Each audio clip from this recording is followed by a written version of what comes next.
పెరవల మండలం కాకరపూడి విలేజ్కి వచ్చేసరికి ఇక్కడ అరటి సాగు ఎక్కువగా చేయటం జరుగుతుంది ఫార్మర్స్. మనకి ఈ అరటి సాగులో వాళ్ళు ఎదుర్కొంటున్నటువంటి ప్రధాన సమస్య గెల సైజు చాలా కొరసగా ఉండటం జరుగుతుంది. వాళ్ళు ఎంత ఫెర్టిలైజర్ వేసినా మొక్క మాను కూడా సైజు లావుగా ఉన్నా చాలా బలంగా ఉన్నప్పటికీ కూడా గెల సైజు చాలా కొరసగా ఉండటం జరుగుతుంది. దానికి పాపం చాలా వాళ్ళు ఇతర ఫెర్టిలైజర్స్ని చాలా ఉపయోగించడం జరుగుతుంది.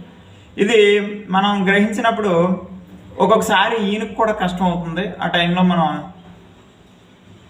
ఒక కాల్షియంని కనుక ఉపయోగించినప్పుడు ఖచ్చితంగా ఈయనక లెంత్గా బోర్గా రావడంతో పాటు ఫాస్ట్గా ఒకేసారి చేలో ఉన్నటువంటి 90% మొక్కలు ఈయనకి రావడం జరుగుతుంది. కాబట్టి రైతు సోదరులు గమనించాలి, ఈ కాల్షియంకి సంబంధించినటువంటి ఉత్పత్తులు కనుక మనం ఉపయోగించినప్పుడు ఖచ్చితంగా ఈయనక లెంత్గా ఉంటుంది, గెల సైజు బారుగా ఉంటుంది, మరియు గెలలో ఎక్కువ అస్తాలు ఉంటాయి. మనకి కొరచ గెలలో ప్రాబ్లం నుంచి బయటపడవచ్చు అని ఈ వీడియో ముఖంగా కాకరపూరు అరటి పండించే రైతు సోదరులకు విజ్ఞప్తి చేయడం జరుగుతుంది.